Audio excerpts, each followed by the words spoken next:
What's worthwhile? Healing mind, body, and spirit. I'm Ramsey Zimmerman. I choose peace of mind, vitality of body, and joy of spirit over stress, exhaustion, or overwhelm. Together, let's explore and pursue the many ways to build holistic health and wellness.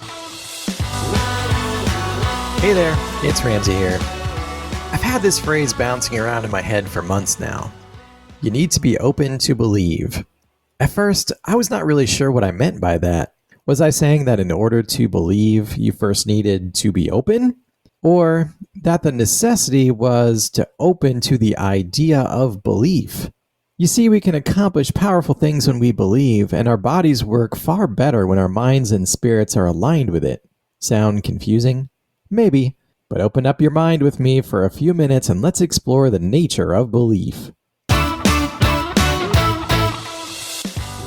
You need to be open to believe. First off, I think that being open is a prerequisite to true belief. Let's start with being closed and not having any beliefs. If you are closed up, not looking around, not available to new ideas, you won't acquire any beliefs. How would they get in? If you open up, even if you don't really believe anything strongly, now you will have the opportunity to create beliefs. Nature abhors a vacuum, so if you are open, new ideas will come and visit. But let's say you believe some things, but you are not open. You are closed off to new ideas, not interested in anyone else's perspectives and experiences. Then, your ideas are not being tested. How do you know that they are true? Do you deeply believe them? Are those beliefs even yours? How did you get those beliefs in the first place if you are closed? Likely, you are open at some earlier point in life. Maybe those beliefs were planted there in childhood. Or maybe all at once during a traumatic event or betrayal, or a rescue that happened years ago. So did something slam shut after that?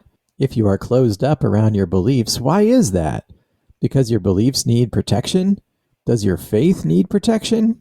Here's the thing though. In Scripture, Paul talks about the full armor of God, Ephesians 6:11-18. And that includes the shield of faith, which blocks and extinguishes the flaming arrows of the enemy. We don't need to protect our faith. Real and true faith protects us. So what is strong, real, and true faith based on? I'll tell you what it's not based on. Being closed up. That is denial, refusal, dismissal.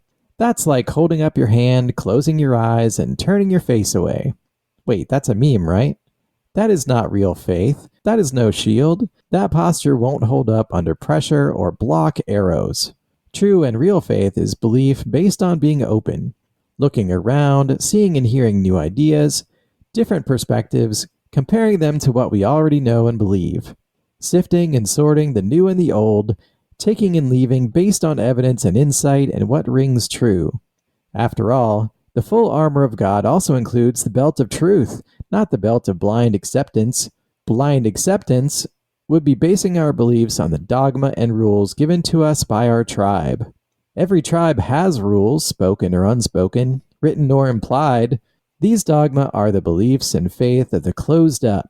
Which is stronger? If your faith is shielded, how can it shield you when trouble, accusation, and tribulations come? You need to be open to believe. On to the second meaning. Being open to believe. I believe a lot of things. I can't imagine not believing things that I cannot prove. That is the definition of faith, by the way. Believing what cannot be seen, cannot be proven scientifically or empirically or emphatically. And how can anything be completely proven these days when sounds, voices, images, and video can be altered or even created by anyone or any AI? Some things, everything, must ultimately be taken on faith. Yeah, maybe everything is taken on faith because we believe the evidence. Today, even evidence requires belief. So yes, to get anywhere today, we need to be open to the idea of belief. Here's the good news. Real, true, strong, tested faith based on openness is a great thing for you and me and everybody. Check it out. It contributes to peace of mind. When we are open, we look around, take things in, say hello, see people, seek to honestly understand them. We learn things, expand our understanding of truth. And when challenges come, we are empowered to hold up high our shield of faith and speak truth without fear of its shattering. Being open to belief also builds our joy of spirit. We connect more to other people and to God by exploring and discussing and living out our beliefs. Yes, even by testing them with alternative facts and explanations.